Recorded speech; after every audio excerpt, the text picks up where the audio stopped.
구약 성경 호세아 11장입니다.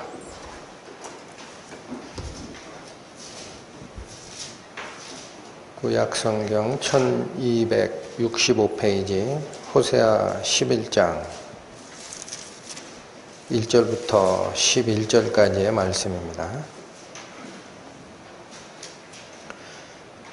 이스라엘의 어렸을 때에 내가 사랑하여 내 아들을 애굽에서 불러내었거늘 선지자들이 저희를 부를수록 저희가 점점 멀리하고 바알들에게 제사하며 아로새긴 우상 앞에서 분향하였느니라.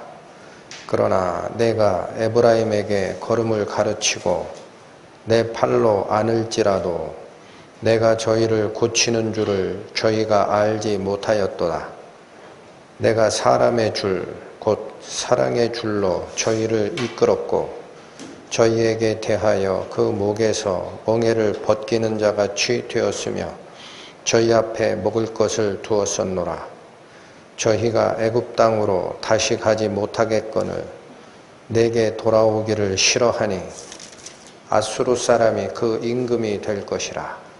칼이 저희의 성읍들을 치며 빗장을 깨뜨려 없이 하리니 이는 저희의 계책을 인함이니라. 내 백성이 결심하고 내게서 물러가나니 비록 저희를 불러 위에 계신 자에게로 돌아오라 할지라도 일어나는 자가 하나도 없도다. 에브라임이여 내가 어찌 너를 놓겠느냐.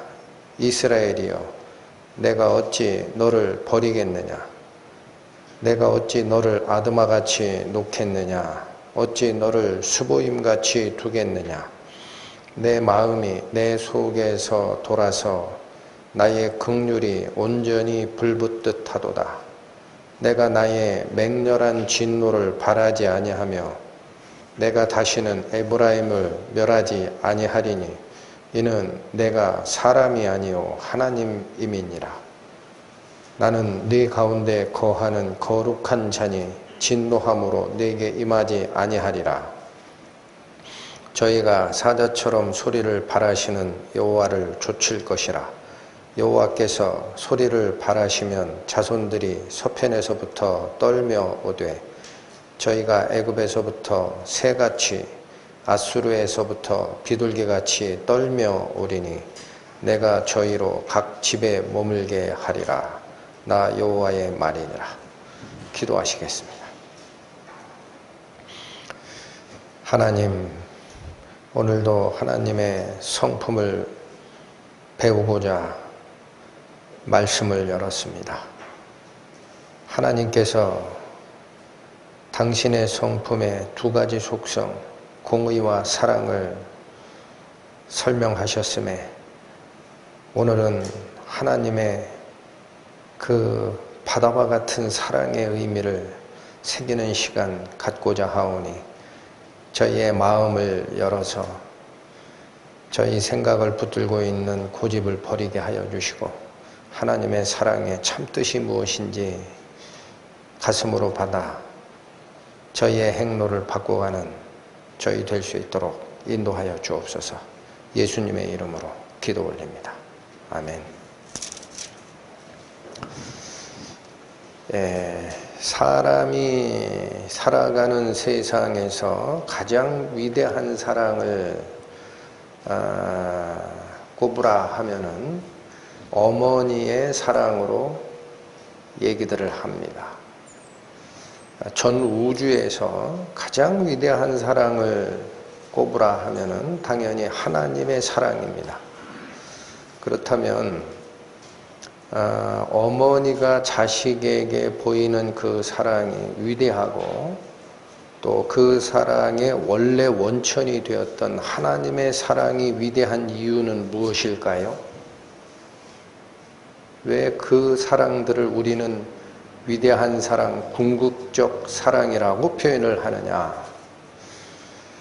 이 사랑은 조건을 바라지 않는 사랑이기 때문에 그렇습니다. 어머니가 아들을, 자기 딸을 기를 때에 뭘 바라고 기르질 않잖아요. 가진 거 있으면 좋은 것은 전부 주고 싶고 올바르게 자라게 하기 위해서 자기의 모든 것을 희생하죠. 또 하나의 속성은 자녀가 잘못을 했다 하더라도 그 잘못을 벌하기보다는 용서하는 게 이 사랑의 속성이 되겠습니다. 오늘 같이 상고하고 싶은 호세아서 11장은 바로 그 어머니의 마음, 다르게 표현하면은 모성의 어머니의 사랑으로 비견되는 하나님의 사랑이 가장 잘 나타난 성경 말씀이 바로 호세아서 11장이다 라고 말씀들을 하십니다. 1절 보시겠습니다. 이스라엘에 어렸을 때에 내가 사랑하여 내 아들을 애굽에서 불러내었거늘. 여러분, 이 1절에서는 하나님의 아들을 불러내었다라는 표현으로 당신의 아들을 선택하는 과정을 설명하고 있습니다. 그런데 무엇 때문에 불러내었느냐라는 겁니다. 하나님이 당신의 아들들을 불러내셔서 당신의 아들로 삼아주실 때에 무엇이 그 아들이 되고 안 되고를 결정하는 핵심 근원이 되느냐. 다시 얘기하면 하나님의 선택된 백성이 되는 근거는 어디에 있느냐. 우리 사람들은 특히나 기독교 신앙을 갖지 않은 다른 모든 종교에서는 도를 통하는 과정을 사람의 능력으로 봅니다. 땅에 있는 사람이 하늘에 있는 진리에 도달하기 위해서 수없이 많은 수도를 하고 깨달음을 얻고 자기 절제를 하여 하늘의 도에 달하고 싶어 합니다. 그것은 하늘로 올라가는 길이 사람의 우월성에 있다라는 생각인 거예요. 그걸 종교라고 합니다. 사람이 하늘의 뜻에 닿아서 올라가도록 노력하는 것, 그건 종교예요. 그렇게 올라가는 건 사람의 능력이 결정을 해줍니다. 그러나 우리가 믿고 쫓아가는 하나님을 섬기는 이 신앙에서는 우리의 우월성 때문에 백성으로 선택되거나 되지 않거나 하는 게 아니고 하나님의 사랑과 선택권 때문에 된다라는 거예요. 1절 보시면 내가 사랑하여 불러내었다라고 합니다. 여기 다른 말이 없습니다. 하나님께서 사랑하셨기 때문에 우리를 부르시는 겁니다. 이 부분이 좀 더 정확하게 드러났던 성경 말씀은 신명기입니다. 신명기 7장 가십니다. 구약성경 273페이지입니다. 273페이지 신명기 7장 7절과 8절 말씀을 봅니다. 6절부터 보겠습니다. 신명기 7장 6절. 너는 여호와 내 하나님의 성민이라. 성민이라는 말은 거룩한 백성이다라는 뜻입니다. 네 하나님 여호와께서 지상 만민 중에서 너를 자기 기업의 백성으로 택하셨나니 여호와께서 너희를 기뻐하시고 너희를 택하심은 너희가 다른 민족보다 수요가 많은 연고가 아니라 너희는 모든 민족 중 가장 적으니라. 여러분, 하나님께서 당신의 백성, 거룩한 백성을 선택할 때에 이스라엘 백성이 다른 민족보다 수가 많고 강하고, 다시 얘기합니다. 다른 민족보다 우월하였기 때문에 선택한 게 아니다라고 합니다. 오히려 7절의 하반절은 너희는 모든 민족 중에 가장 적으니라, 가장 약한 자였다라는 거죠. 8절 여호와께서 다만 너희를 사랑하심을 인하여, 여러분, 다만이라는 것은 오직이라는 뜻이에요. 딱 이 이유 하나다라는 거예요. 여호와께서 딱 이 이유 하나, 너희를 사랑하셨기 때문에, 그것 때문에, 또는 너희 열조에게 하신 맹세를 지키려 하심을 인하여, 하나님의 약속 때문에, 하나님이 너희를 사랑하시는 것 때문에, 또 하나님께서 하신 약속 때문에 자기의 권능의 손으로 너희를 인도하여 내시되, 너희를 그 종되었던 집에서, 이게 어디예요? 애굽입니다. 애굽. 애굽에 종살이 하던 때 아닙니까? 다시 얘기합니다. 그래서 애굽 왕 바로의 손에서 속량하셨다. 그렇게 설명을 합니다. 그러니까 하나님께서 기뻐하시는 것은 수가 아닙니다. 이스라엘 민족이 선택될 때 그들의 민족이 강하고 수가 많아서 선택한 것이 하나님이 아니고, 하나님이 오직 그들을 사랑하셨기 때문에 선택하는 것이고, 오히려 수가 가장 적지만 하나님의 약속에 기반한 사랑이 작동되었기 때문에 선택된다라는 사실입니다. 그렇다면 구약에 이스라엘 백성을 선택할 때도 바로 하나님의 사랑과 선택권, 약속이 근거가 되어서 선택한다라는 말씀을 주셨는데, 신약시대에 우리가 거듭나는 것도 마찬가지입니다. 디도서 보시겠습니다. 신약성경 349페이지입니다. 디도서 3장. 디도서 3장 3절에서 7절 말씀입니다. 우리도 전에는 어리석은 자요, 순종치 아니한 자요, 속은 자요, 각색 정욕과 행락의 종노릇한 자요, 악독과 투기로 지낸 자요, 가증스러운 자요, 피차 미워한 자이었으나, 여러분 3절이 말하는 것은 우리가 과거에 다른 사람보다 나은 게 하나도 없었다라는 겁니다.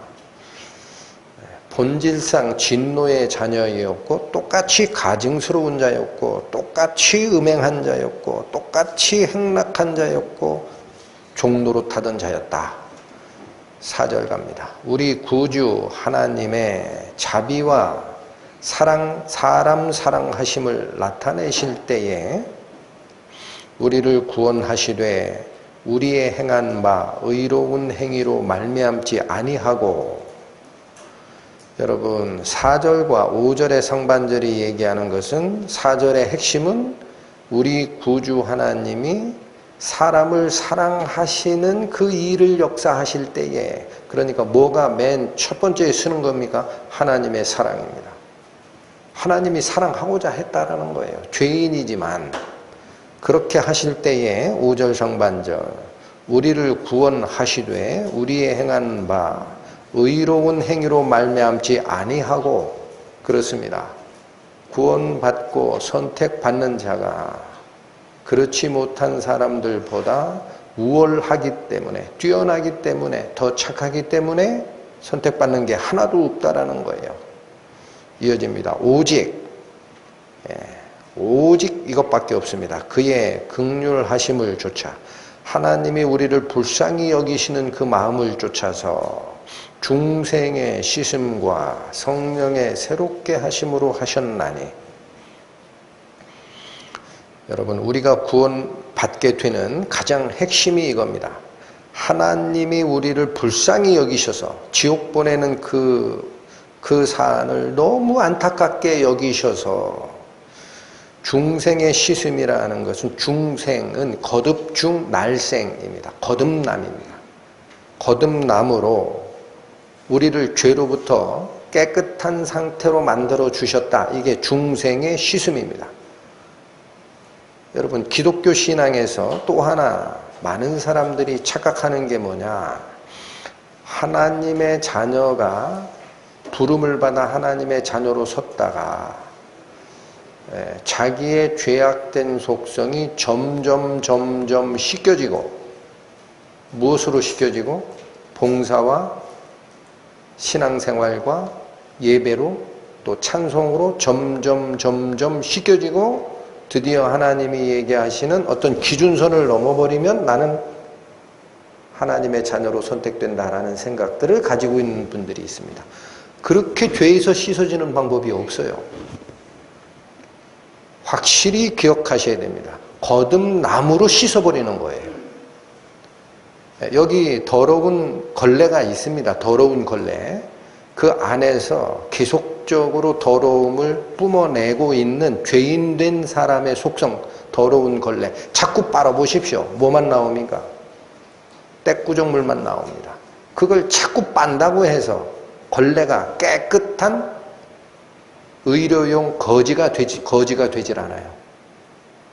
의료용 소음으로 바뀌지가 않아요. 어떻게 해야 돼요? 버리고 다시 태어나게 해야 됩니다. 그것이 죄를 깨끗이 씻는 방법. 그거 중생의 씻음이라는 거예요. 그래서 거듭남이 없는 자는 죄로부터 씻음을 받은 적이 없는 겁니다. 아무리 노력해도 안 됩니다. 그걸 혼합시켜버리니까 잘못된 신앙이 나오는 거죠. 중생으로 씻어버립니다. 아예 새롭게 바꿔버리는 거예요. 하나님께서. 그리고 성령의 새롭게 하심으로 하셨나니. 자, 우리가 거듭나면서 죄로부터의 더러움, 그로 인하여 하나님 앞에 쓸 수 없었던 우리의 입장이 완전히 씻어집니다. 하나님 앞에서 씻긴 겁니다. 내 속이 씻겨진 게 아닙니다. 하나님의 입적이, 하나님의 호적부의 입적이 되기 위해서는 그런 방법밖에 없어요. 그러나 아직 우리 속에는 죄성을 가지고 있는 육체가 남아있고 품성이 남아있지요. 이거 바꿔주십니다. 뭘로 바꿔주십니까? 성령의 새롭게 하심으로. 거듭남과 성화의 과정으로 우리는 하나님 앞에 완전한 구원의 단계로 올라가는 중에 있는 겁니다. 짧지만 아주 확실한 것. 이렇게 하셨다라는. 근데 이 모든 것이 거듭남과 성령의 새롭게 하심으로 우리가 하나님의 성품을 닮아가는 이 과정 전체가 무엇으로 일어났다? 우리가 잘나서가 아니고 하나님께서 사랑하심을 드러낼 때에 우리가 그분의 은혜 속으로 들어가면서 일어나는 은혜라는 것. 6절 성령을 우리 구주 예수 그리스도로 말미암아 우리에게 풍성히 부어주사. 그렇습니다. 성령을 받는 방법은 예수 그리스도를 통하지 않고는 가짜 성령입니다. 성령 받았다 불 받았다 아무리 얘기를 해도 그리스도를 말미암지 않는 성령은 가짜입니다. 무엇이 그리스도를 말미암은 거예요? 돌아가신 분, 나를 대신하여 돌아가셨다가 부활하신 그 그리스도, 이 비밀이 통과되었을 때에 나는 성령의 인침을 받게 되는 겁니다. 7절 우리로 저의 은혜를 힘입어 의롭다 하심을 얻어 영생의 소망을 따라 후사가 되게 하려 하심이라. 구원의 최종적인 도착점입니다. 이 세상에서 사는 게 아니고 영생의 소망을 따라 하나님의 상속자로 세우려고 우리를 구원하신 겁니다. 하나님의 상속자, 후사가 그런 뜻입니다. 상속자. 자, 살펴보셨듯이 구약의 이스라엘 백성들을 선택하는 근거도 그들의 수와 그들이 뛰어나기 때문에 하나님이 선민으로 선택하는 게 아니라 오직 다만 너희를 사랑하심을 인하여 너희가 선택된 백성이 되었다. 신약시대도 마찬가지입니다. 우리가 거듭나고 하나님의 선민이 되는 것은 신앙생활의 업을 점점 쌓아가다가 하늘에 닿는 방식이 아니라 그렇게 가는 방식이 아니라 하나님께서 우리를 사랑하신 그 이유 하나로 우리를 거듭나게 하시고 성령의 새롭게 하심으로 우리를 하나님의 성품을 닮은 자로 바꿔가는 이 과정이 온전히 우리에게 넘어오는 것이다. 본문으로 다시 돌아갑니다. 호세아서 11장 1절 말씀. 이스라엘에 어렸을 때 내가 사랑하여 내 아들을 애굽에서 불러내었거늘 여러분 여기 이스라엘을 내 아들이라고 부르고 계십니다. 이렇게 말씀하신 근거 구절은 출애굽기 4장에 있습니다. 구약 87페이지 가보시죠. 구약 87페이지 출애굽기 4장 22절과 23절 말씀. 너는 바로에게 이르기를 여호와의 말씀에 이스라엘은 내 아들 내 장자라.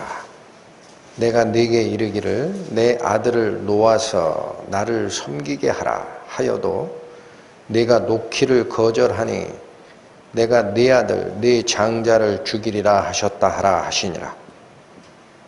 어떤 말씀이지요? 하나님께서 당신의 백성 이스라엘을 애굽의 왕 바로에게 네 종으로 잡지를 말고 내놓으라라는 겁니다. 이유는 이스라엘 백성은 나의 아들이라는 거예요. 그러니까 네 종으로 삼을 수 없으니 내놓으라 해도 네가 거절하였지. 따라서 너의 장자를 내가 대신 죽이리라. 장자 죽이는 재앙이 일어나기 바로 전에 모세를 통하여 바로에게 증거한 말씀인데 22절 보시면 너는 바로에게 이르기를 여호와의 말씀에 이스라엘은 내 아들 내 장자라 라는 표현이 나오죠. 구약 성경에서 최초로 하나님의 아들이 표현되는 문장입니다. 그 전에 아브라함을 부르시고 이삭에게 약속을 주시고 야곱을 부르시고 요셉을 어미하시고 보호하시는 과정에서도 그 어느 때에도 하나님은 우리 사람을 내 아들이야 라고 부른 적이 없습니다. 여기가 처음입니다. 이게 무슨 뜻일까요? 하나님의 뜻이 아브라함으로부터 약속이 출발하더라도 얘기입니다. 또 그 약속이 이삭에게 전달되더라도 또 이삭을 통하여 야곱에게까지 하나님의 약속이 전달되더라도 하나님의 아들이 되기 위해서는 거듭나지 아니하면 안 되는 겁니다. 출애굽 사건이 얘기하는 게 바로 그겁니다. 출애굽 사건이 뭡니까? 세상에서 종되어 살던 우리를 하나님의 심판으로 모든 자를 죽일 때 건짐을 받아 홍해를 가르고 통과해서 더 이상 돌아갈 수 있는 길이 없는 거예요. 홍해가 다시 합쳐졌잖아요. 어떻게 갑니까?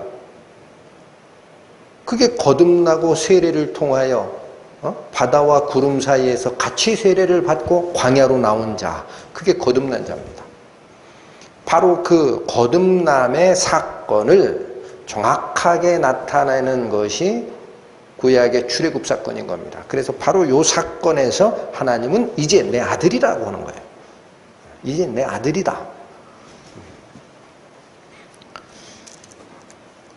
자, 이래서 성경의 출애굽의 그 사건은 우리 거듭난 성도들에게 주는 가르침들이 항상 그게 기반이 되고 거기서 가르침이 나오게 되어 있습니다. 다시 호세아서 11장 1절 갑니다. 이스라엘에 어렸을 때에 내가 사랑하여 내 아들을 애굽에서 불러내었거늘. 여러분, 우리가 하나님의 백성 또는 하나님의 아들로 선택받았다라는 얘기를 합니다. 그 선택의 의미가 무엇입니까? 선택의 의미. 여러 백성 중에 랜덤하게, 그러니까 어떤 박스에다가 당첨권을 다 집어넣고 돌려서 손 넣어가지고 어느 게 좋은 건지 하나 이렇게 딱 뽑아내는 그런 방식. 그 랜덤하게 뭐 하나를 뽑아서 선택이 됐으면 너는 좋다, 넌 자유야. 이게 선택의 이유냐라는 건데, 분명히 성경에서 말씀하시는 것은 선택의 이유는 불러낸 것이다라는 거예요. 1절 다시 보세요. 이스라엘에 어렸을 때에 내가 사랑하여 내 아들을 어디서 불러내었다? 애굽에서. 이게 선택의 가장 핵심적 의미입니다. 애굽은 이스라엘 백성들의 입장에서는 종살이하던 세상입니다. 그러면 지금 시대를 살고 있는 우리 신약 성도들은 애굽에서 불러냈다라는 말을 어떻게 이해하면 될까요? 베드로전서 2장 갑니다. 베드로전서 2장 신약 378페이지 9절 10절 베드로전서 2장 9절 오직 너희는 택하신 족속이요. 여러분, 택한 민족에 대한 얘기입니다. 택하신 족속이요, 왕같은 제사장들이요, 거룩한 나라요, 그의 소유된 백성이니. 왜 이런 지위를 부여했느냐라는 거예요. 선택받은 민족도 되고 왕같은 제사장도 되고 거룩한 하나님의 나라가 되고 그의 소유된 백성이 됐는데, 이는 왜 그렇게 해줬느냐? 이는 너희를 어두운 데서 불러내어 그의 기이한 빛에 들어가게 하신 자의 아름다운 덕을 선전하게 하려 하심이라. 여러분, 어디서 불러내어 어디로 들어갔다라고 얘기를 합니까? 어두운 데서 불러내어 그의 기이한 빛에 들어가게 하셨다. 여기서 얘기하는 기이한이라는 것은 놀라운이라는 뜻이에요. 놀라운. 이 세상에 존재하는 빛이 아닌 겁니다. 이 빛은 생명의 빛, 하나님의 영광을 나타내는 빛에 들어가게 한 겁니다. 그러면 어두운 데서 불러내서 하나님의 빛에 들어가게 하셨다. 어두운 데가 어디입니까? 어두운 데. 신약 성경은 얘기하죠. 아마 에베소서로 제가 기억을 합니다. 우리의 씨름은 혈과 육에 대한 것이 아니요 정사와 권세와 이 어둠의 세상 주관자들과 하늘에 있는 악한 영들에 대함이라. 여러분, 이 세상은 어두운 세상입니다. 이 세상은 생명의 빛은 없는 세상입니다. 하나님이 만드실 때 생명 주시지 않았습니까? 주셨죠. 그러나 바로 인간이 타락하면서 하나님이 허락하신 낙원을 잊어버리고 에덴의 동편으로 내쫓긴 후에는 하나님의 생명의 빛에 접근하는 것은 금지된 세상입니다. 지금 세상. 그걸 이 어둠의 세상이라고 하고, 어둠의 세상 주관자들이고 하늘에 있는 악한 영들의 세계라고 합니다. 공중의 권세 잡은 자라고 합니다. 이 세상 임금이 올 것이다 라고 얘기를 합니다. 그러니까 우리를 선택해서 불러냈다. 에클레시아, 교회를 지칭하는 말씀이라고 설명을 드렸습니다. 에크, 어디로부터, from, 어디로부터 나오다라는 뜻이고, 에크, 그 다음에 끌레오라는 건 부르다라는 뜻이에요. 두 개가 합쳐지면 에클레시아, 교회라는 헬라어가 나옵니다. 교회는 그래서 본질상 어떤 걸 교회라고 합니까? 건물이 아니고 이 세상 어둠에서 같이 종로로 터던 사람들 중에 밖으로 불러낸 무리들을 얘기하는 게 교회입니다. 에클레시아예요. 밖으로 불러내었다. 그러니까 어두운 세상에서 불러내어 이제는 너의 길을 가라 이렇게 한 게 아니고 어디로 들어가게 하셨어요? 하나님의 놀라운 빛 속으로 들어가게 하셨다. 왜 그렇게 했다고 나와요?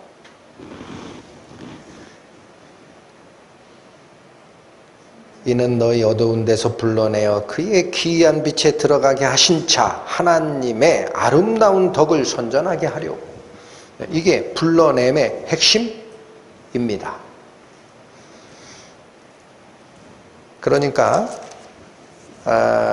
저희 구원받은 사람, 나는 정말 우주적 교회의 일원이 맞습니다, 나는 성도가 맞습니다 라고 자부하는 분들은 마음속에 꼭 기억하실 게 떠나온 어둠의 세상에 발을 담그지 마시라는 거예요. 양다리 걸치지 말라는 거예요.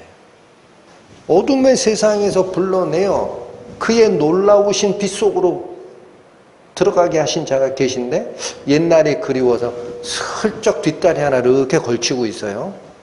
마음을 주고 있어요. 그렇게 하지 말라라는 거예요. 떠나는 데다 정을 두지 마라. 오늘 호세아 11장에 또 나옵니다. 너희가 애굽으로 돌아가지 못하겠거늘 왜 자꾸 거기에 마음을 두니? 이미 떠나온 그 썩은 곳이야. 오늘 본문 다시 돌아가십니다. 호세아 11장 2절 말씀. 선지자들이 저희를 부를수록 저희가 점점 멀리하고 바알들에게 제사하며 아로새긴 우상 앞에서 분향하였느니라. 참 참담한 사안이 나옵니다. 분명 하나님은 1절과 같이 당신의 사랑 때문에 오직 그 이유 하나로 너희를 기뻐하셨기 때문에 너희를 하나님의 상속자로 세우시고 싶었기 때문에 부르셨는데 2절 그 이후에 선지자들을 보내어 계속적으로 가르침을 줄수록 저희가 점점 멀리하고 어디로 갔어요? 바알에게 제사하고 아로새긴 우상 앞에 분향하였느니라. 하나님 이외에 다른 곳에 마음을 두고 그쪽으로 자꾸 얼굴을 돌렸다라는 겁니다. 이게 이스라엘 민족에게 그들이 걸어온 잘못된 길을 설명하는 내용인데, 여러분 오늘 말씀드리는 호세아 11장은 어머니가 아이를 기르는 모성애와 하나님의 사랑이 비교되고 있다라는 말씀을 드렸습니다. 어머니가 아이를 기를 때도 마찬가지입니다. 길러보신 분들 다 아실 겁니다. 자식은 품 안의 자식이라고 합니다. 부모가 돼서 길러보면 압니다. 그 무슨 소린가 하고 전에는 몰랐는데, 품 안에 이렇게 안겨있는 아기들은 엄마 말이라면 그거는 철떡같이 믿어요. 엄마를 떨어지면 죽는 줄 알아요. 매장 가서 이 토들러라고 하죠. 아장아장 걸어다니는 애기들 매장 데리고 가다 넓은 매장에서 엄마 잊어버리면 내 눈에 엄마가 안 보이는 순간 울어버리죠. 엄마 떨어지면 죽는 줄 아니까. 그러던 애기들이 키가 자라고 생각이 자라면 부모 말을 안 듣게 됩니다. 점점. 그 왜 그런가를 생각해 봐요. 왜 그럴까요? 첫 번째는 자기 주관이 자라나갑니다. 내 주관이 점점 자라나가서 나중에 가만히 보니까 엄마가 하는 판단보다 내가 하는 생각이 옳다라고 생각이 드는 순간 어머니 말은 귀에 싹 이제 막아져요. 그건 엄마 생각이고, 내가 잘 몰랐을 때는 엄마 생각이 진리인 줄 알았는데 커보니까 엄마 생각 논리적으로 많고 하자 많고 엄마 고집대로 얘기하는 거 많고 안 들을래. 그런데 사람이 여기처럼 어렸을 때에 사랑하여 불러낸 나의 아들이 왜 선지자를 보내고 계속 보내고 가르침을 보내고 해도 점점 바알을 숭배하고 아로새긴 우상 쪽으로 마음을 돌려서 사람들이 나를 떠났느냐? 하나님이 얘기하십니다. 왜 그럴까요? 똑같습니다. 똑같은 이유입니다. 여러분 예레미야 7장 보십니다. 구약성경 1062페이지입니다. 예레미야 7장 23절, 26절을 보겠습니다. 오직 내가 이것으로 그들에게 명하여 이르기를 너희는 내 목소리를 들으라. 그리하면 나는 너희 하나님이 되겠고 너희는 내 백성이 되리라.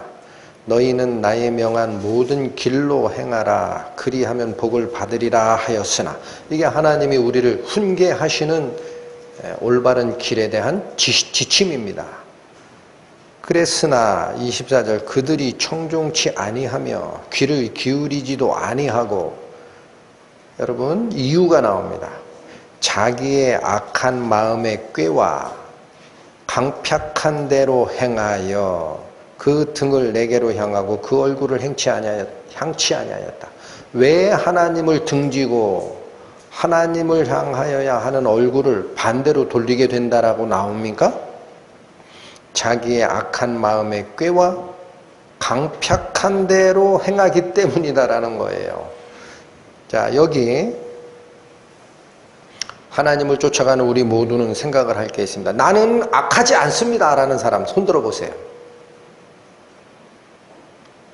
네? 구원 받았는데 내가 왜 악해요? 그렇게 생각하시는 분.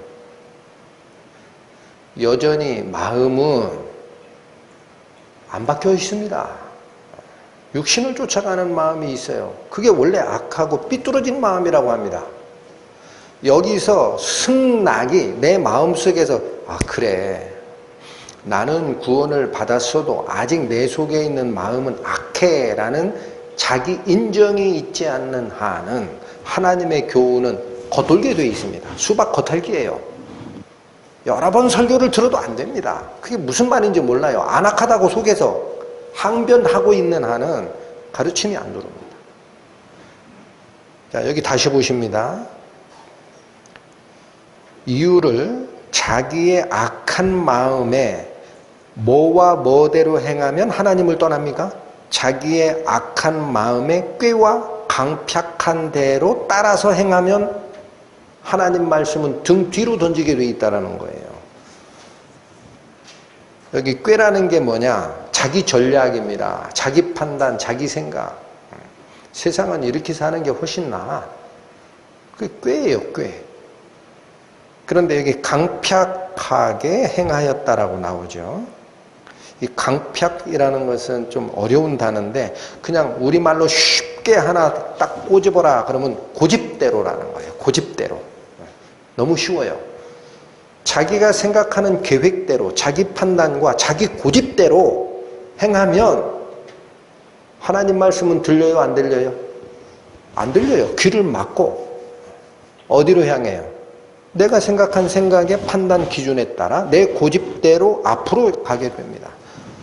그러니까 하나님을 떠나는 이유나 어머니 품에 자라던 어린아이가 어머니 말을 안 듣게 되는 이유나 공통적인 것은 뭐냐? 자기 기준이 쓸수록 자기 판단이 하나님 판단보다 옳다라고 생각할수록 하나님이 이것까지 해주실까?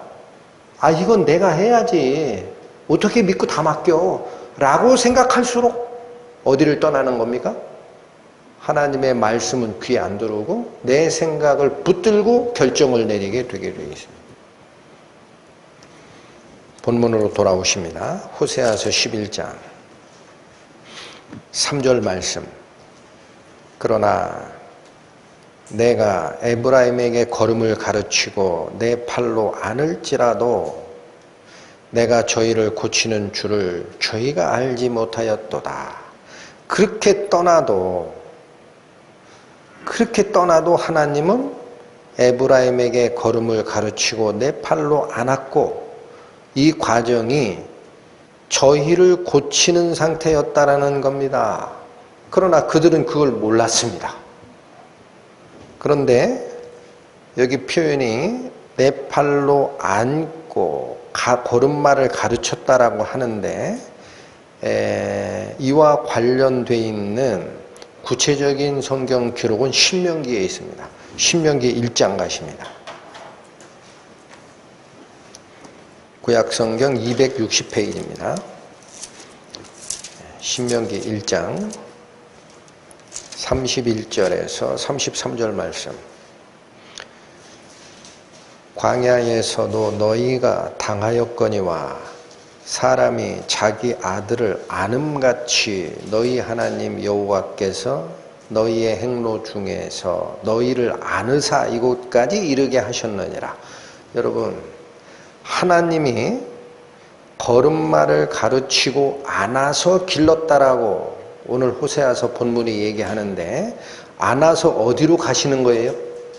신명기 1장의 이 말씀은 안아서 침대로 보내는 게 아니고 광야로 가십니다. 그렇잖아요. 사람이 자기 아들을 아는 같이 너희 하나님 여호와께서 너희를 행로 중에 안으사 이곳까지 이르게 하셨느니라. 이게 광야 생활이라는 겁니다. 좀 더 읽겠습니다. 32절 이 일에 너희가 너희 하나님 여호와를 믿지 아니하였도다. 왜 안 믿을까요? 안 맞는 걸로 생각이 되니까.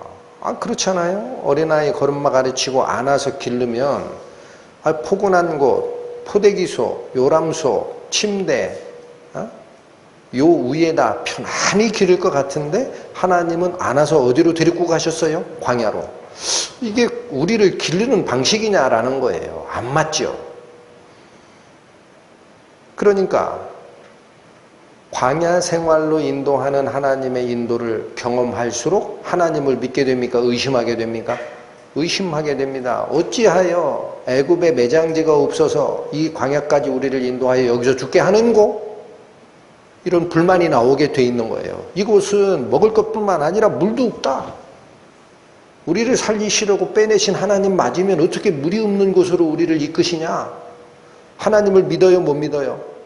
못 믿게 돼요. 그게 32절이죠. 이 일에 너희가 너희 하나님 여호와를 믿지 아니하였도다. 눈에 보이는 것은 반대로 보이는데 우리를 사랑하시고 우리를 안으시고 보호하신다고 하는데 눈에 보이는 건 반대로 보여요. 그런데 어떻게 하나님을 믿어요? 33절 그는 너희 앞서 행하시며 장막 칠 곳을 찾으시고 밤에는 불로 낮에는 구름으로 너희의 행할 길을 지시하신 자니라. 하나님의 인도는 어디로 가야 할지 언제 가야 할지 일일이 지시하는 것이 하나님의 인도입니다. 그걸 완전히 믿게 하는 것이 광야 생활의 훈련의 목적입니다. 지금 시대로 얘기할까요? 하나님이 우리와 함께 계시죠?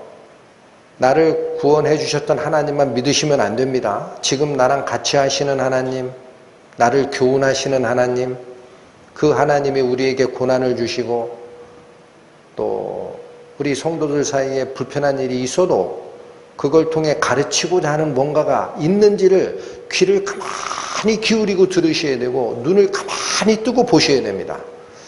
교회가 왜 이래? 이거 틀렸다. 어떻게 하나님이 여기 계시냐? 하나님이 계시면은 마실 물도 안 주냐? 그건 내 판단입니다. 하나님은 언제 나오세요? 광야의 그 어려움, 목숨이 간당간당하는 단계, 거기서 왜 훈련을 시키십니까? 40년 광야 훈련의 이유를 뭐라고 합니까? 이는 너희가 내 말을 듣는지 아니 듣는지 알려 하심이라라는 거예요. 그래서 40년 동안 물도 없는 곳으로 이끌어 가십니다. 막다른 골목으로, 홍해바다 앞으로, 뒤에 애국 군대가 쫓아와도 도망갈 데도 없는 그 막다른 골목으로 인도하신 거예요. 그러니까 그 현상만 보면 하나님이 우리를 구원하시는 하나님이 맞아? 큰일 났네. 몰살당하게 됐네. 몰살당했다. 이제 큰일 났다. 그러나 그 순간 하나님은 뭐를 여세요? 홍해를 여시죠. 끝난 게 아니야. 이거 가르쳐 주려고 한 거야.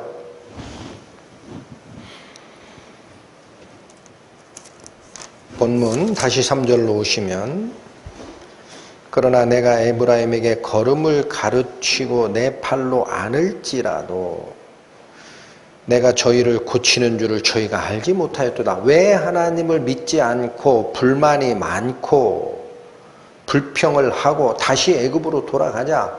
모세 지도자 자격 없다. 내려와라. 우리가 따로 장관을 세우고 애굽으로 돌아가자. 그런 얘기가 나오는 겁니까? 하나님이 고치시는 과정인 줄 몰랐기 때문에. 그렇죠. 하나님이 저희를 고치시는 줄 알지 못했기 때문에 그렇다라는 거예요. 여러분 호세아 2장 13, 15절 잠깐 앞쪽으로 가보시겠습니다. 뭘 고치실까? 뭐를 고치시려고 할까? 호세아서 2장 13절에서 15절. 저가 귀고리와 폐물로 장식하고 그 연애하는 자를 따라가서 나를 잊어버리고 향을 살라 바알들을 섬긴 시일이 있습니다. 우리 돌아봐야 됩니다. 신앙생활을 한다고 하면서 하나님보다 다른 것에 마음을 뺏겼던 시일이 있습니다. 그 시일을 따라 내가 저에게 뭐를 주리라? 벌을 주리라. 왜 하나님이 우리에게 매를 대십니까? 잘못 간 것을 정확하게 지적하심을 알아야 떠날 수 있기 때문입니다. 뭉뚱그려 버리면 뭐 때문에 내가 벌을 받았는지 알 수 없어요. 그래서 벌을 주신 이유가 이거라는 것이고 14절 그러므로 내가 저를 계유하여 거친 들로 데리고 가서 말로 위로할 것이다. 여러분, 하나님이 우리를 고치시는 방법은 첫 번째, 뭐가 잘못되어 있는지 정확하게 찝으십니다. 그 알 때까지 고난이 있습니다. 우리에게 이유가 잘 발견이 안 되는 그런 고난이 있을 땐 그래서 돌아보셔야 돼요. 그리스도인에게는 이 교훈이 먼저이기 때문에 그렇습니다. 이게 발견이 되면 14절 하나님의 가르침이 있습니다. 그러므로 내가 저를 계유하여 거친 들로 데리고 가서 말로 위로할 것이라. 여러분 여기 계유하여라는 것은 한자인데 타일러서라는 뜻입니다. 타일러서. 너 매를 맞으면 어린애들 어머니가 회초리 때리면 아기가 엄마 좋아해요? 엄마 품을 무서워해요? 잠시는 떨어지죠? 그럼 타일러가 왜 맞았는지 알아? 모르겠는데 네가 이거 잘못해서 그건 따끔하게 엄마가 지적하려고 매를 댄 거야 하고 딱 타일릅니다. 너를 미워해서 매를 댄 것이 아니니라. 타일러서 어디로 들어갑니까? 거친 들, 여기가 어디예요? 광야입니다. 여러분 신기하게도 하나님이 우리를 타일르고 교훈을 주는 곳은 푸른 초장이 아닙니다. 광야입니다. 아무것도 없는 곳, 먹을 것도 없고 물도 없는 곳, 내 생명도 유지하기 힘든 곳, 그곳으로 끌고 가십니다. 왜 그렇게 하시느냐? 그때 가서야 생명의 주, 나를 살리시는 분에게 소리를 지르기 때문에 그때 돼서야 우리는 돌이킵니다. 하나님 살려주십시오. 왜 나에게 이런 고난이 있습니까? 하고 모든 소망이 끊어졌을 때 하나님을 향하게 돼 있어요. 마음과 귀와 눈이. 그래서 거친 들로 데리고 가서 말로 위로하고 이제는 알게 됩니다. 무엇을 알게 될까요? 모든 생명의 근원이 하나님이심을 이제는 알게 됩니다. 왜 그래요? 광야에는 내가 그렇게 쫓으려 했던 나의 물질, 나의 성공, 내가 인정받고자 하는 것, 이게 싹 사라진 상태이기 때문에 아무것도 없어요. 나랑 하나님밖에 없어요. 15절 거기서 비로소 저의 포도원을 저에게 주고 아굴 골짜기로 소망의 문을 삼아 주리니. 여러분 하나님이 우리를 매를 대시고 나를 찾으라 하는 것은 하나님께서 포도원을 주시고 아굴 골짜기로 소망으로 바꿔주시는 분임을 알게 하시기 위해서입니다. 그게 최종적인 도착점. 여기 아굴 골짜기 소망의 문, 이게 바뀐 거죠. 아골 골짜기로 소망의 문을 삼아 주리니 저가 거기서 응대하기를 어렸을 때와 애굽 땅에서 올라오던 날과 같이 하리라. 이제 바뀝니다. 하나님을 대하는 태도가 바뀝니다. 뭐처럼 바뀝니까? 어린아이처럼 바뀝니다. 엄마 품에 안겼던 어린아이, 100% 순종하는 아이의 모습으로 바뀝니다. 그렇게 될 것이라. 왜 이렇게 고쳐야 되느냐? 하나님은 당신이 절대 선이고 당신이 가장 사랑이 풍부한 분이시기 때문에 당신 안에서 당신의 자녀들이 같이 연합되고 살아가기를 원하시기 때문에 그렇습니다. 이런 후에라야 호세아서 14장 하나님의 진정한 사랑이 재개됩니다. 이렇게 고치신 다음에라야 하나님의 우리를 향한 온전한 사랑이 다시 시작이 됩니다. 호세아서 14장 4절 5절 보십니다. 내가 저희의 패역을 고치고 즐거이 저희를 사랑하리니 나의 진노가 저에게서 떠났음이니라. 내가 이스라엘에게 이슬과 같으리니 저가 백합화같이 피겠고 레바논에 백향목같이 뿌리가 박힐 것이라.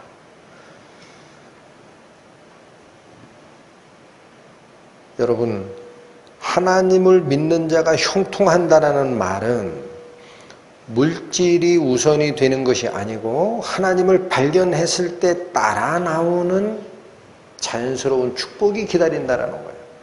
하나님이 주시는 부분이 따로 있습니다. 오늘 본문에 다시 돌아가십니다. 4절. 내가 사람의 줄, 곧 사랑의 줄로 저희를 이끌었고 저희에게 대하여 그 목에서 멍에를 벗기는 자같이 되었으며 저희 앞에 먹을 것을 두었었노라. 4절에 보시면 하나님께서 사람, 우리 인생들을 훈계하시고 이끌기 위해 사용하는 줄이 나옵니다. 그게 사람의 줄이라고 표현된 건데 무슨 줄이라고 그래요? 그것은 곧 사랑의 줄입니다. 여러분 성경을 읽어보시다 보면은 목적하는 쪽으로 이끌어가기 위해서 목에 매는 줄의 종류가 두 가지가 나옵니다. 하나는 통제하고 억압하는 줄이 있습니다. 이건 짐승에게 사용되는 줄입니다. 반면에 하나님께서 우리 사람들을 인도하실 때 사용하는 줄은 통제와 억압의 줄이 아닙니다. 사랑의 줄로 매십니다. 이게 다릅니다. 시편 32편 보시죠. 구약 823페이지입니다. 시편 32편 8절과 9절 말씀. 내가 너의 갈 길을 가르쳐 보이고 너를 주목하여 훈계하리로다. 너희는 무지한 말이나 노새같이 되지 말지어다. 그것들은 자갈과 굴레로 단속하지 아니하면 너희에게로 가까이 오지 아니하리로다. 사람의 예를 드는 겁니다. 여기 말이나 노새는 이성이 없는 짐승이에요. 즉 하나님의 뜻을 이해하지 못하는 짐승들입니다. 그걸 무지하다라고 표현했습니다. 지능지수가 아예 없다라는 게 아닙니다. 하나님의 뜻을 이해하지 못하는 것을 이성이 없는이라는 뜻으로 성경은 사용을 하는데 이러한 말이나 노새는 자갈과 굴레로 이끌지 아니하면 사람 말을 안 들을 거다라는 거예요. 그러니까 알아듣지 못하는 짐승은 억제하고 통제하는 물리적 수단으로 끌고 갈 수밖에 없죠. 그러나 우리 사람에게는 그렇게 하지 말라고 하죠. 8절 뭐라고 합니까? 내가 너의 갈 길을 가르쳐 보이고 너를 주목하여 훈계하리니 무지한 말이나 노새처럼 억지로 끌고 갈 때까지 버티지 말라라는 거예요. 그러면 하나님이 우리를 사람의 줄, 사랑의 줄로 이끌었다라는 말씀이 무슨 뜻이냐면 가장 좋은 예가 있습니다. 출애굽기 34장 구약 135페이지입니다. 출애굽기 34장 모세에게 하나님이 당신의 모습을 보여주시면서 말씀하시는 하나님의 성품입니다. 출애굽기 34장 6절 여호와께서 그의 앞으로 지나시며 반포하시되 여호와로라 여호와로라 자비롭고 은혜롭고 노하기를 더디하고 인자와 진실이 많은 하나님이로라. 여러분 뭐라고 선포하셨어요? 두 번씩 얘기하는 것은 강조입니다. 반포하여 이르시되 선언하시는 거예요.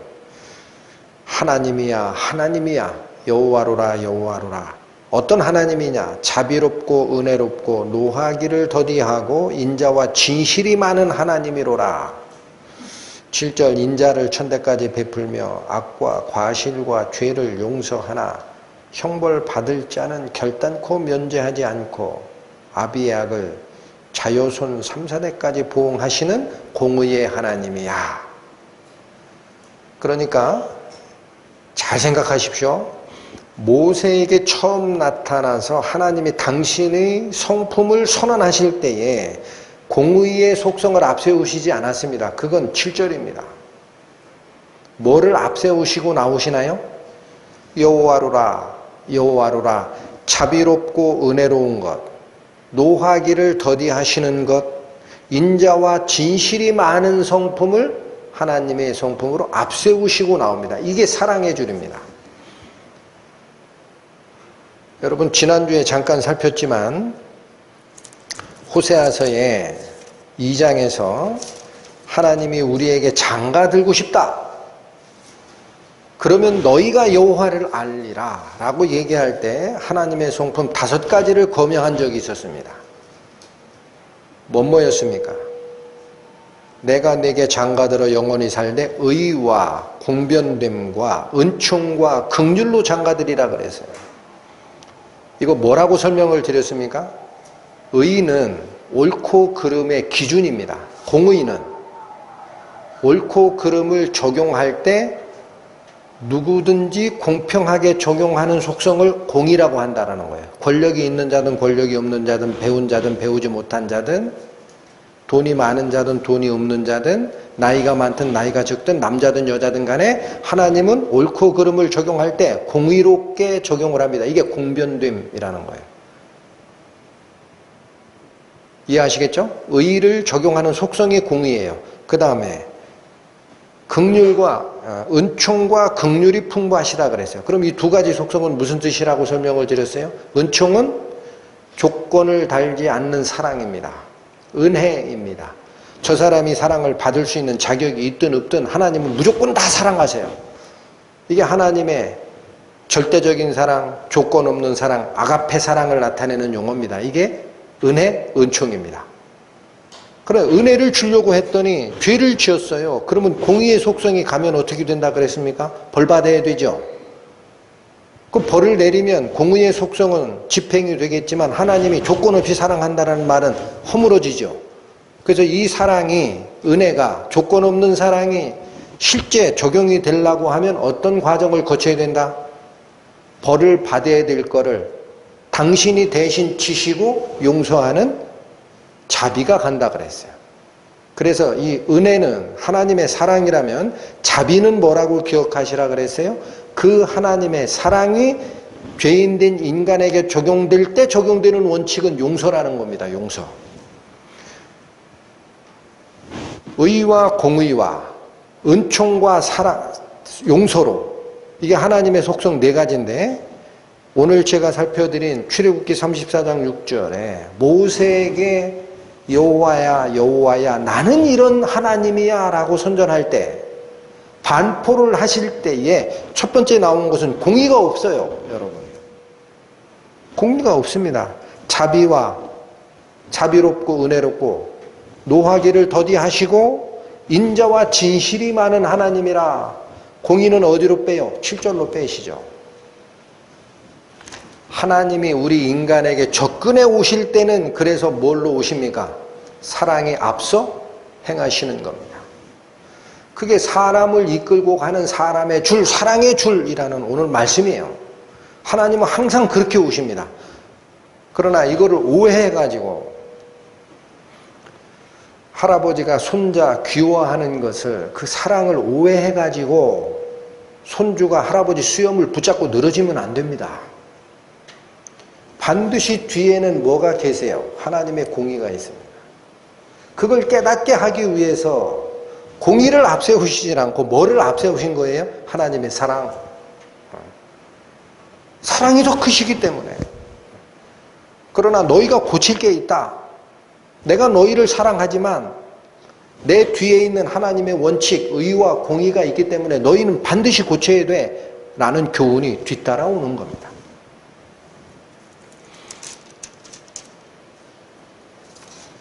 오늘 본문 다시 돌아가겠습니다. 호세아서 11장 4절 읽고 갑니다. 내가 사람의 줄 곧 사랑의 줄로 저희를 이끌었고 저희에게 대하여 그 목에서 멍에를 벗기는 자같이 되었으며, 그렇습니다. 억압하는 멍에, 짐 지우는 멍에를 주시는 하나님이 아닙니다. 그걸 벗겨내시는 하나님입니다. 저희 앞에 먹을 것을 두었었노라. 모든 생명의 원천을 공급하시는 하나님으로 사셨다.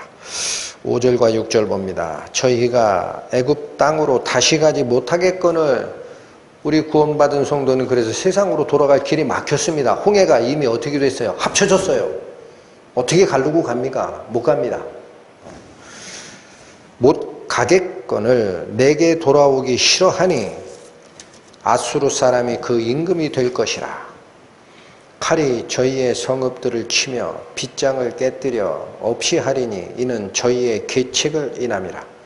5절과 6절의 말씀은 당시 호세아 선지자 시대에 북이스라엘에게 주는 경고였습니다. 그 당시 사람들은 북이스라엘이 한참 번성할 때였기 때문에 물질에 마음을 두고 하나님은 잊었어요. 그 북이스라엘의 여로보암 2세 때의 이 왕성한 이스라엘의 부흥기에 하나님을 잊었어요.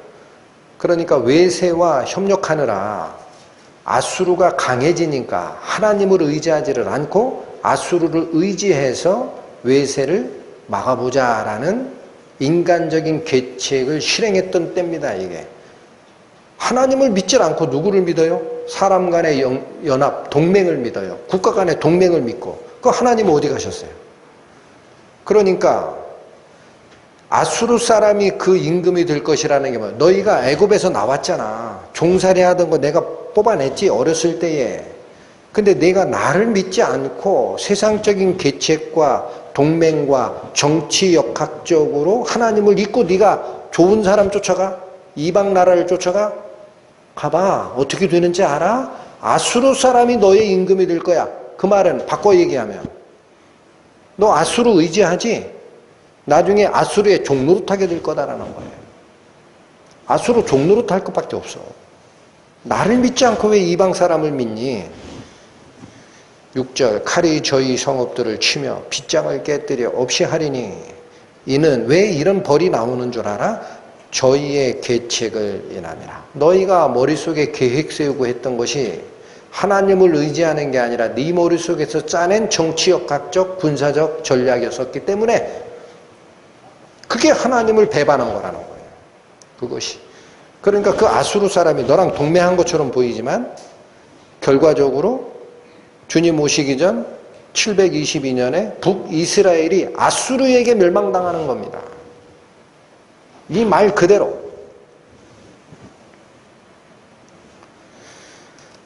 지금 시대 우리 성도들에게 이걸 적용하면 어떻게 될까요? 세상에서 세상의 복리복락과 향락을 추구하고 살던 종살이하던 우리를 애굽에서 꺼낸 하나님의 은혜가 있는데 다시 이 상태에서 자유를 방종으로 이용하고 말을 바꿉니다.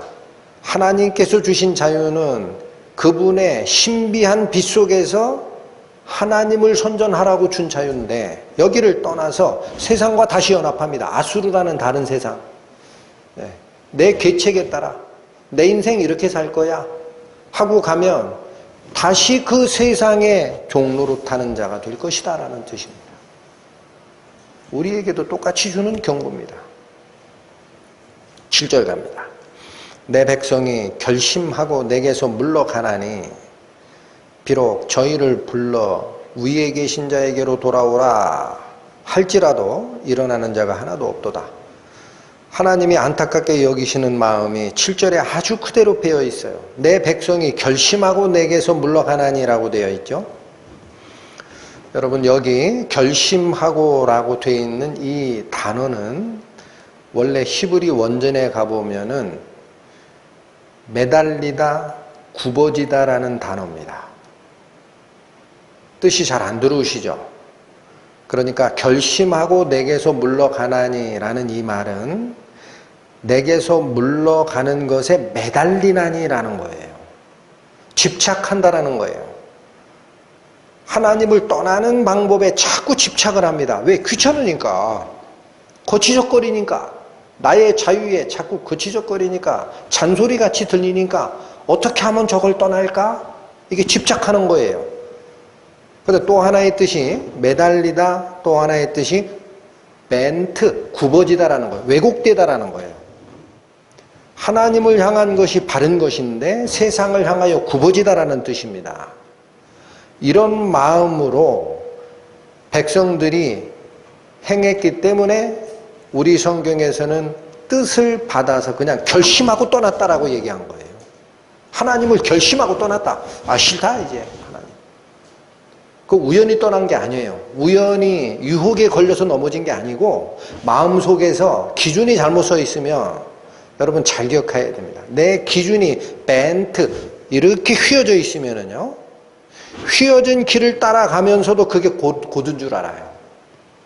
이게 참 위험한 겁니다. 하나님 말씀을 그래서 안 듣게 됩니다.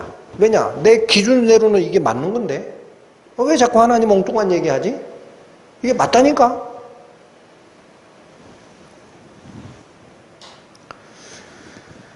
여러분, 자기가 자기 인생의 계획을 세우면 잘하는 줄 알죠?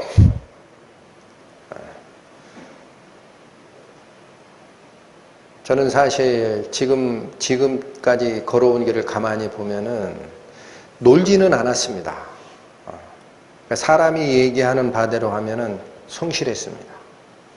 열심히 살았어요. 특히 젊었을 때. 그러나 제가 계획해서 뭔가를 얻은 것이 돌아보면 없습니다. 희한하게도 하나님께서 뭔가를 방향을 툭툭 던지세요. 이것도 있지만 이것도 있다. 네가 어떻게 할래? 그러면 항상 하나님께 던졌어요. 하나님 뜻대로 하소서. 하나님, 이것은 하나님의 뜻에 어떻게 쓰일까요? 이렇게 물었던 기억이 있습니다. 그래 놓고 지금 걸어온 길을 되돌아보면 제가 먹고 입고 쓰고 하는데 필요한 것보다 넘치게 주셨습니다. 하나님의 은혜라는 거. 만약 제가 계획을 잡아서 내 인생 이렇게 살 거야 하고 열심을 냈더라면 어디쯤 가 있을까 궁금해요. 여러분, 어디쯤 가 있을 것 같아요? 그렇게 살았다면. 예? 간단합니다. 세상에 있습니다. 아수르에 있어요. 애굽은 떠났지.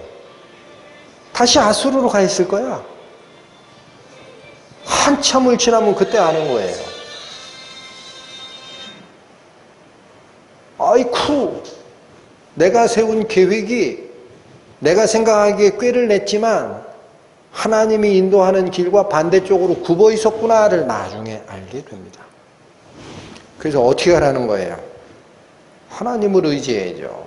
하나님이 우리를 인도하는 길은 굉장히 느린 것 같고 나는 폭포수 같은 물질의 은혜를 원하는데 하나님은 졸졸졸졸졸 흐르는 그 시냇물 같은 그 물밖에 안 줘요. 그러면 야, 이건 너무, 저 사람은 아파트 사가지고 2배가 됐다는데 요즘에 지금 난리죠.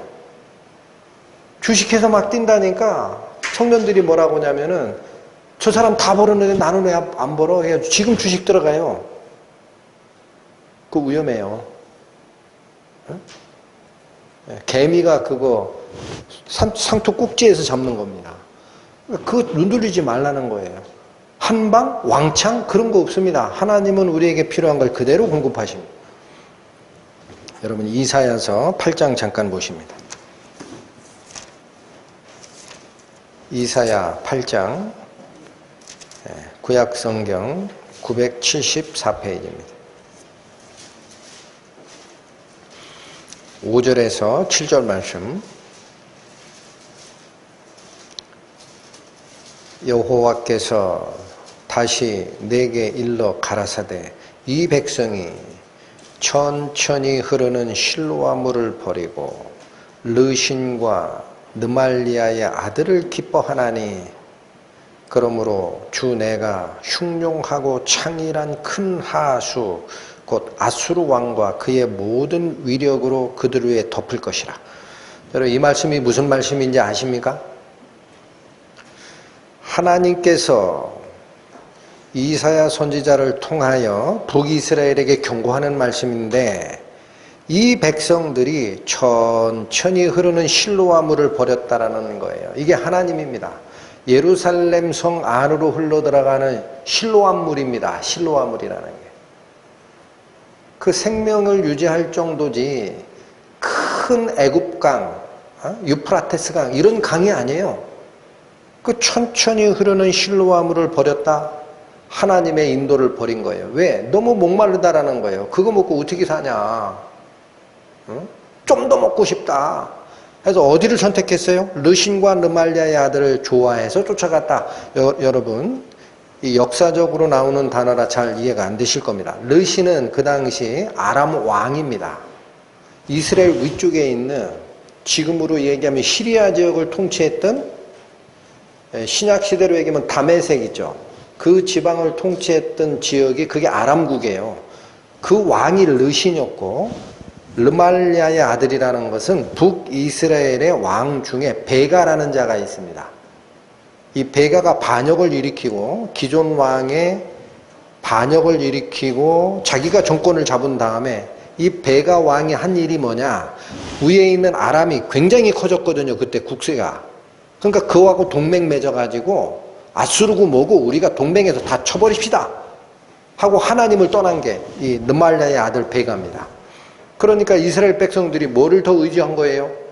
천천히 흐르는 실로아 물, 하나님의 인도를 버리고, 그거 어떻게 믿냐? 하나님이 우리를 보호할지 안 올지.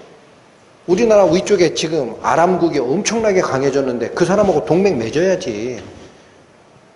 그리고 그들하고 동맹 맺자라고 주장하는 베가라는 자를 왕으로 세우는 게 맞지. 자꾸 적대시하다가 우리하고 싸우면 우린 그들에게 노예가 되면 어떻게 하냐 하고 정치역학적 관계 아래서 누구를 버린 거예요? 천천히 흐르는 실로아 물, 하나님의 인도를 버린 겁니다. 그러니 하나님은 어떻게 대응하십니까? 7절 그러므로 주 내가 흉룡하고 창일한 큰 하수, 이게 뭐예요? 파도치고 물결이 어마어마하게 흘러내리는 큰 강, 하수라는 말은 그거예요. 큰 강, 이게 뭐예요? 아수르, 아시리아 지역에 있었던 큰 강, 메소포타미아 지역에서 흐르는 유프라테스 티그리스 강. 그 아수르를 끌어다가 네가 원하는 물 한번 보여줄게. 어떤 건지. 근데 그 물이 어떻게 와요? 그 모든 위력, 능력으로 그들 위에 덮을 것이라. 그 모든 골에 차고 모든 언덕에 넘쳐 흘러 유다에 들어와 창일하고 목에까지 미치리라. 그래서 아수르에게 지배당하고 나라가 망하게 되는 겁니다. 하나님의 인도는 천천히 흐르는 실로아 물인 겁니다. 욕심내지 말라라는 거예요. 충분히 주십니다. 넘치게 주십니다. 믿으십시오. 내가 내 인생 운영하는 것보다 하나님이 훨씬 똑똑합니다. 하나님이 더 좋은 것이 무엇이고 악한 게 무엇인지 분별하는 능력이 나보다 1000배, 10,000배는 뛰어나십니다. 맡기십시오, 인생을. 다시 호세아서 11장 봅니다. 8절. 에브라임이여 내가 어찌 너를 놓겠느냐. 이스라엘이여 내가 어찌 너를 버리겠느냐. 내가 어찌 너를 아드마같이 놓겠느냐. 어찌 너를 수보인같이 두겠느냐. 여러분, 이 말씀은 하나님의 저 가슴 속에 있는 그 사랑을 우리가 점퍼 입었을 때 지퍼를 내려서 딱 안을 보여주듯이 하나님의 애타는 마음을 보여주는 장면이라고 합니다. 뭐라고 말씀하십니까? 에브라임이여. 이것은 북이스라엘의 주도 지파였던 에브라임 지파를 얘기하는 거예요. 그러니까 에브라임이여라고 할 때는 북이스라엘을 얘기하는 겁니다. 이스라엘아, 내가 어찌 너를 놓겠느냐. 이게 뭐예요? 사람의 생각과 다르죠. 사람은 어떻게 해요? 7절, 내 백성이 결심하고 내게서 떠날 거야.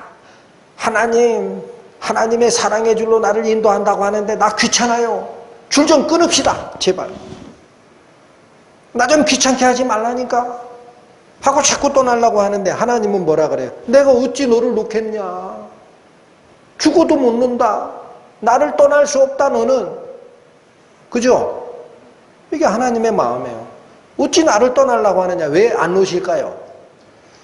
에브라임이여 내가 어찌 너를 놓겠느냐. 이스라엘이여 내가 어찌 너를 버리겠느냐. 하나님이 끈을 놓는 순간 우리는 하나님으로부터 버림받는 겁니다. 그런 예가 있었다라는 거예요. 그런 예. 뭐예요? 이어지기를 내가 어찌 너를 아드마같이 놓겠느냐. 어찌 너를 스보임같이 두겠느냐.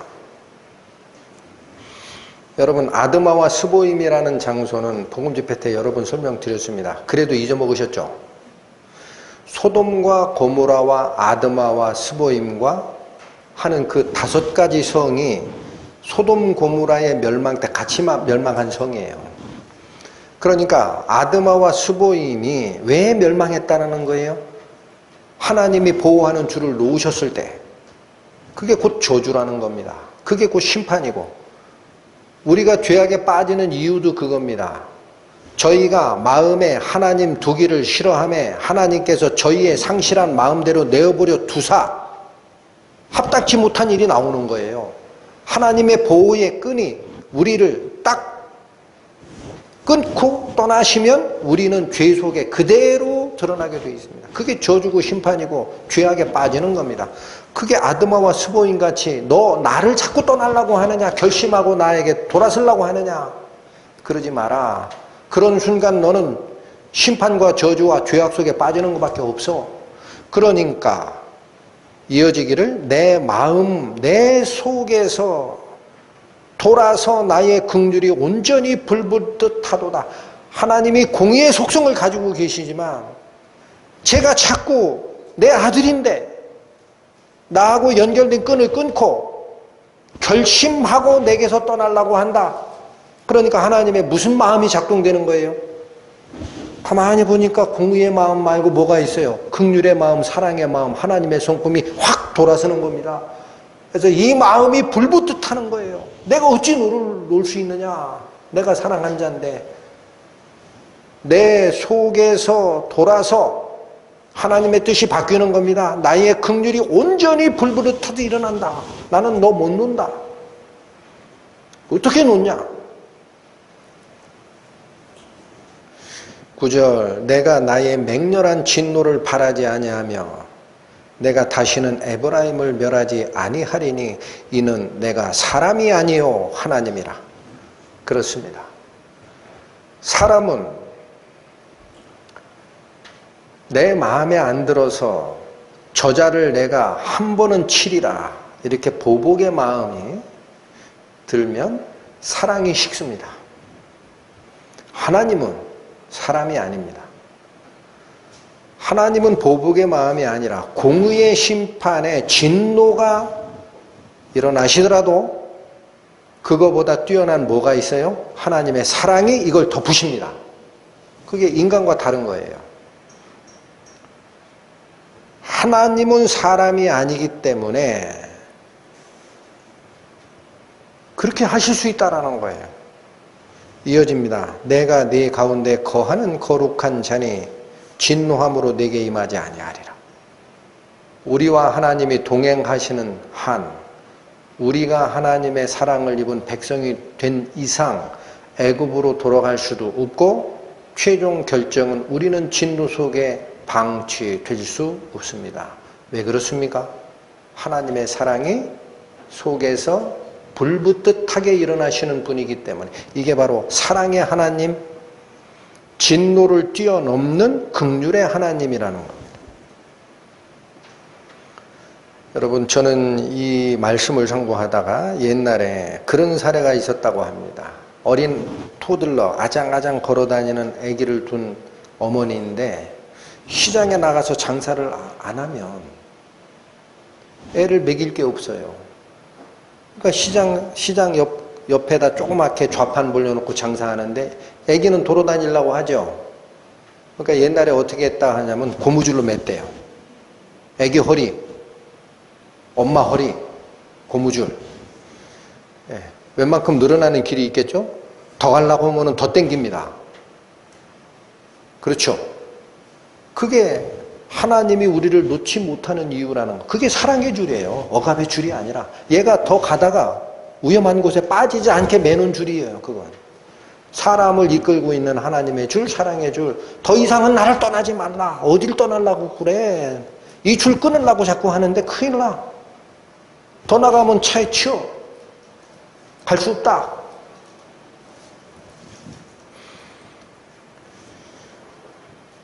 호세아서 11장에 하나님의 이 가슴을 열어 지킨 그분의 사랑의 그 위대함이 8절과 9절에 저희를 향하여 외치는 그 메아리의 잔향, 이거를 저희는 꼭 생각을 해야 하고, 그 다음에 제가 하나 더 드리고 싶은 말씀은 7절에 결심하고 내게서 물러가나니, 여기에 결심하고라는 이 단어가 원래 뜻은 집착하고 매달리다라는 뜻이 하나가 있고, 또 하나는 굽어졌다라는 뜻이 있다 그랬죠. 자기 생각을 믿는 자는 자기의 기준이 굽어지면 굽어진 길을 쫓아가면서도 하나님을 배반하지 않았다라고 착각하게 됩니다. 그 사례가 12장 6절에서 9절에 아주 잘 나타나 있습니다. 보십니다. 그런즉 너의 하나님께로 돌아와서 인애와 공의를 지키며 항상 너희 하나님을 바라볼지니라. 저는 상고연을 손에 거짓 저울을 가지고 사치하기를 좋아하는도다. 여러분, 여기서 상고라는 것은 장사꾼이라는 뜻입니다. 그러니까 무슨 얘기입니까? 이스라엘 사람을 장사꾼으로 비교한 거예요. 무역이 왕성했기 때문에. 이 당시 호세아 선지자가 활동하던 북이스라엘 여로보암 2세 때는 무역이 왕성했습니다. 이스라엘의 최전성기입니다. 그러니까 네가 장사꾼인데 라는 거예요. 7절, 네가 장사꾼인데 손에 뭐를 가지고 있어요?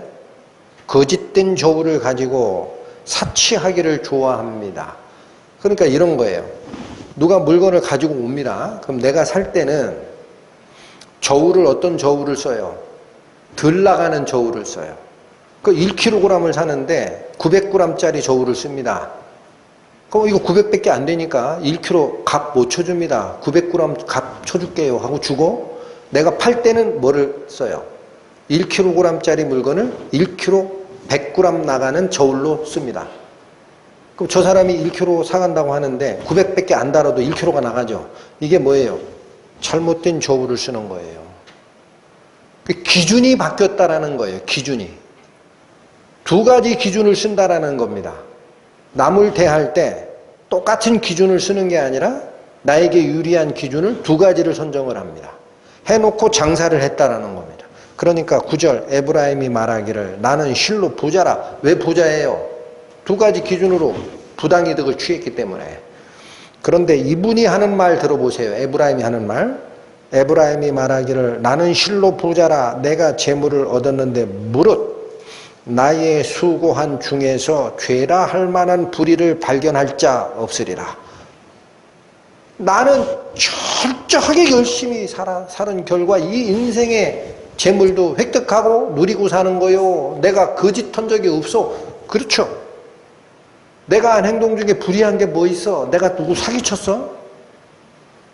뒤통수 쳐가지고 조폭 시장 잡배들처럼 권리금 뜯어낸 적이 있어? 약한 사람 뒤통수 쳐가지고 또는 잘 모르는 사람 사기쳐서 뺏은 거 있어? 없어. 나는 열심히 장사해서 번 돈이야 라고 주장하는 거예요, 에브라임이. 그런데 여러분, 그런데 뭐가 굽어 있어요? 저울이 굽어 있어요. 저울. 기준이 굽어 있어요. 기준 안에서는 그렇게 했지.